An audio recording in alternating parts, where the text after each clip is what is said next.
And I will tell you, like, my observation has been that many scientists that are working in primary research, they're really focused on that problem in front of them.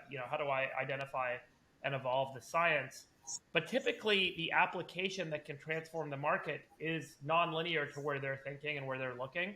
And often that requires an understanding of the markets themselves, meaning, like, how do you actually take that discovery combined with several other points of view to form a novel business concept and a novel strategy that can go and change that market? And so it's typically, if it were very linear, everyone would do it, right? If it were all about, like, hey, here's a discovery, here's the obvious application of it, boom, we're done.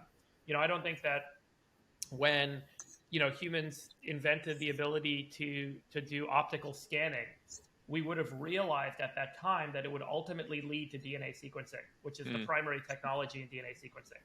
And so the person developing a CMOS sensor or CCD sensor initially wasn't like, hey, one day we could figure out a way to, like, take nucleic acids and isolate them one at a time and image them and, do it super quick and do it in this, like, chopped up way to create high throughput DNA sequencing and make DNA sequencing super cheap. That was not on anyone's mind, right?